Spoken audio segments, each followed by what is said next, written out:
ایک شخص نے اٹھ کے نعرہ لگایا لبیک یا رسول اللہ کا، تو جس پر انہوں نے باقاعدہ طور پہ اس سے منع کر دیا اور کہا کہ یہ ایک سیاسی نعرہ ہے، اس کو سیاست تک ہی محدود رکھیں۔ اس دینی طبقوں میں اور اس پر کڑی تنقید کا نشانہ بنایا گیا اس خطیب کو بھی، اور باقاعدہ طور پہ ان کا تعلق جو ہے وہ ایک آستانے سے بھی ان کا تعلق ہے، اور اس آستانے سے دوبارہ اس کی کلیئرنس ہوئی کہ یہ ان کا ایک ذاتی بیان ہے، اس پر ہم ان کی تائید نہیں کرتے۔ تو اور جیسے ہی دو طبقات اکٹھے کام کر رہے ہوں، جیسے مسلکی بنیاد پہ بات کی جائے تو دعوت اسلامی اور تحریک لبیک پاکستان کے درمیان بہت ساری چیزوں کو اختلاف کی شکل میں پیش کیا جاتا ہے کہ بسم اللہ الرحمن الرحیم، السلام علیکم، میں ہوں مصعب عمیر اور آپ دیکھ رہے ہیں ہمارا آفیشیل یوٹیوب چینل۔ آج کی کچھ تازہ ترین صورتحال کو لے کے آپ کی خدمت میں دوبارہ حاضر ہیں۔ تحریک لبیک پاکستان کے متعلق پچھلے 2-3 روز سے ایک کلپ کافی وائرل ہو رہا ہے کہ تحریک لبیک کے حوالے سے جو سلوگن اور جو نعرہ ان کی پہچان ہے،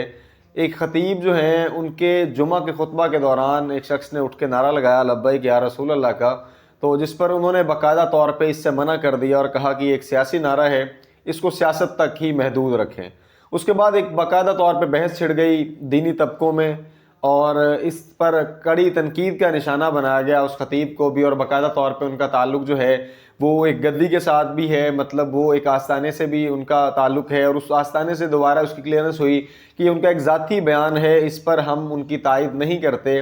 تو دیکھنا یہ ہے ایسے مذہبی جو اختلافات ہیں ان کو عوامی سطح پہ ہوا دینے کے لیے کون سے ایسے لوگ ہیں جو کار فرما ہیں، جو کام کرتے ہیں، اور جن کی وجہ سے عام آدمی کی سوچ کو نقصان پہنچتا ہے اور عام آدمی تک ایک منفی پیغام جاتا ہے۔ بنیادی طور پہ دیکھا جائے تحریک لبیک پاکستان کا جو یہ نعرہ ہے لبیک یا رسول اللہ والا، یہ کوئی آج کی دریافت نہیں ہے۔ یہ نعرہ یقیناً خادم حسین رضوی صاحب بڑے جوش اور ولولے سے لگاتے تھے اور تحریک لبیک کی پہچان بن گیا، لیکن یہ نعرہ کوئی آج کا نعرہ نہیں ہے۔ اوبیسلی یہ 1400 سال پہلے صحابہ کرام بھی اس نعرے کی مدد سے کافی ساری چیزوں میں اپنے ایمان کو دوبارہ سے مضبوط کرتے تھے اور رسول اللہ صلی اللہ علیہ وسلم کے سامنے اپنے ایمان اور ولولے کا اظہار کرتے تھے۔ تو اس نعرے کو سیاسی قرار دینا یقیناً یہ ایک غلطی ہے، اور جیسے ہی دو طبقات اکٹھے کام کر رہے ہوں، جیسے مسلکی بنیاد پہ بات کی جائے تو دعوت اسلامی اور تحریک لبیک پاکستان کے درمیان بہت ساری چیزوں کو اختلاف کی شکل میں پیش کیا جاتا ہے کہ جی تحریک لبیک پاکستان جو ہے وہ جہاد کی بات کرتی ہے، وہ سیاست کی بات کرتی ہے، جبکہ دعوت اسلامی کے پاس ایک اچھا اکٹھ ہے اور ٹھیک ٹھاک ان کے پاس جو ہے عوام موجود ہے، لیکن وہ عوام کو اس جہاد کی طرف راغب نہیں کرتے یا وہ لوگوں کو سیاست کی طرف راغب نہیں کرتے، اور حالانکہ ایک ہی مسلک کے لوگ ہیں، اس کے باوجود وہ کبھی بھی اپنے ممبر سے اور اپنی تقاریر سے اور اپنے مبلغین سے یہ اظہار نہیں کرواتے کہ جی صاحب حسین رضوی صاحب کی یا تحریک لبیک کی سپورٹ کی جائے۔ تو اس کے پیچھے وجوہات کیا ہیں؟ دیکھیں، دو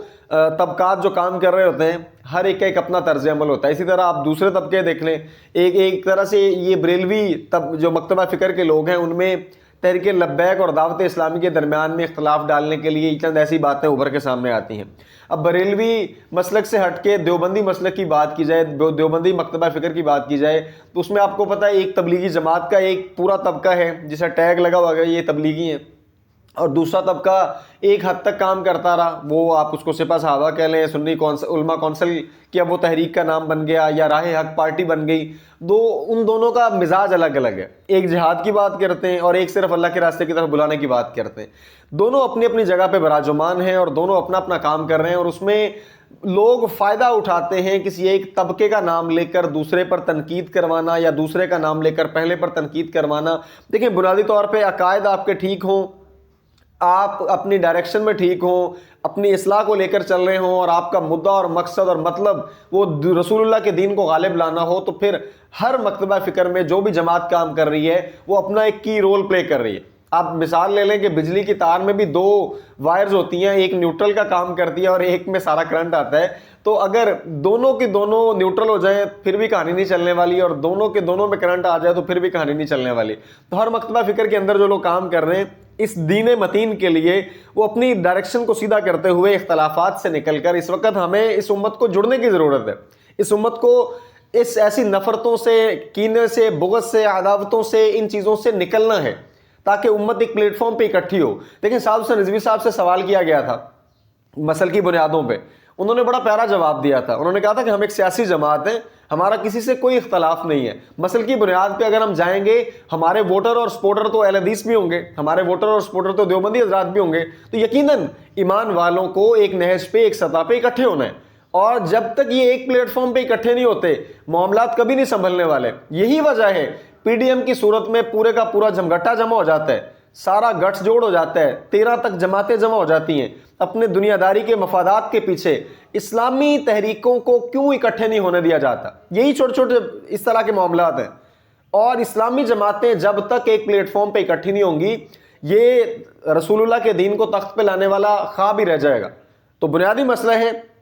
آج جماعت اسلامی, آج تحریک لبیک, آج جمعیت علماء اسلام, یہ ایک پیج پہ, ایک پلیٹ فارم پہ, ایک سطح پہ اکٹھی ہو جائیں. ان سب کو ملانے سے جتنے لوگ ان کے فالوور بنتے ہیں وہ کسی اور بڑی سیاسی جماعت کے نہیں ہوں گے جتنے اسلامی تحریکوں کے اکٹھے کر کے فالوور بن جائیں گے. تو بنیادی مسئلہ یہ ہے, ایک تو مذہبی سیاسی جماعتوں میں اختلافات, اور دوسرا ایک ہی مسلک کے اندر جو 2 طبقات موجود ہیں ان کا آپس میں اختلاف. یہ کسی طرح سے اس امت کے لیے فائدہ مند ثابت نہیں ہو سکتا. تو یہ بنیادی طور پہ اس کنسپٹ کو ٹھیک کر لیں کہ لبیک یا رسول اللہ کا نعرہ یہ قطعی طور پہ سیاسی نہیں ہے, یہ ایک مذہبی نعرہ ہے. یقیناً اس کو لگانے والے لوگ سیاسی ہو سکتے ہیں,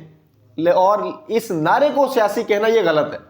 اسی طرح سے جو دعوت اسلامی اور تحریک لبیک کے درمیان اختلافات ہیں ان کو بھی دور کرنا چاہیے, اور جو دونوں طبقات کے لوگ ہیں, جو دونوں طبقات کے کارکنان ہیں, یقیناً دعوت اسلامی کے جو امیر صاحب ہیں ان کو اپنے اختلافات کو ختم کرنے کے لیے اپنے کارکنان کو شٹ اپ کال دینی چاہیے. سیم ایز تحریک لبیک کے جو امیر ہیں حافظ صاحب سے نظوی صاحب, ان کو اپنے کارکنان کو شٹ اپ کال دینی چاہیے تاکہ کارکنان آپس میں گتھم گتھا نہ ہوں. جو سوشل میڈیا پہ کمپینز چل رہی ہیں, جو سوشل میڈیا پہ ایون دیکھیں پچھلے دنوں ہم نے کچھ پوسٹیں دیکھیں, ہمارے کچھ دوست ہیں ان کی تصاویر کو لے کر جو دوسرے کہہ لیں, اب میں مطلب اس طرح سے بات کو نہیں کھولنا چاہ رہا کہ ایک طبقے نے, ایک کسی طرح کے ایک گروپ نے ہمارے دوستوں کے گلے میں جو خود سے بنا کے عیسائیوں والے وہ لاکٹ ڈالے ہوئے, ان کو عیسائیوں والا لباس ڈالا ہوا اور اے آئی کے ذریعے سے ان کی تصاویر ایسے بنا کے پوسٹ کی. یہ قطعی طور پہ کسی کو بھی یہ زیب نہیں دیتا کہ وہ نفرت پھیلانے کے لیے اس طرح کا کام کرے. تو ہمارے ان بڑوں کو اس وقت کام کرنا ہے کہ یہ ان لوگوں کو قریب کرنے کی کوشش کریں, اور جو ایک مکتبہ فکر کے لوگ ہیں صرف ان کو ایک پلیٹ فارم پہ نہ لائیں, بلکہ جو بھی علماء حق ہیں, جو مسالک حق کی بنیاد پہ کام کرنے والے ہیں, وہ چاہے دیوبندی ہوں, بریلوی ہوں, اہل حدیث ہوں, کسی مسلک سے تعلق رکھتے ہوں. سیاست بھی فائدہ تب دے گی جب سیاسی طور پہ آپ کا ووٹ بینک اتنا ہو جائے کہ ہر طرح کا بندہ آپ کا ووٹر بن جائے, اور آپ واقعی عوام کے اندر اتنی مقبولیت اور اتنی طاقت رکھتے ہوں کہ آپ اقتدار کے ایوانوں میں آ سکیں. تو پھر آپ کو ان نفرتوں کو ختم کرنا ہوگا, اور آپ کو عوام کے دلوں میں گھر کرنے کے لیے ان چھوٹے چھوٹے اختلافات سے اپنے کارکنان کو بچانا ہوگا. امید ہے آج کا یہ عنوان اور آج کی یہ گفتگو آپ کے لیے انشاءاللہ فائدہ مند ثابت ہوگی. اپنے رائے کا اظہار کیجئے گا کہ تحریک لبیک کے اس نعرے کے متعلق آپ کا کیا نظریہ ہے, اور سیاسی جماعتوں کا جو اختلاف ہوتا ہے, خاص طور پہ جو دینی طبقات کا آپس میں اختلاف ہے, اس پر ہماری گفتگو سے آپ کس حد تک اتفاق کرتے ہیں. اپنا بہت سارا خیال رکھیے گا. آئندہ ملیں گے انشاءاللہ ایک نئے بلاگ کے ساتھ. تب تک کے لیے السلام علیکم.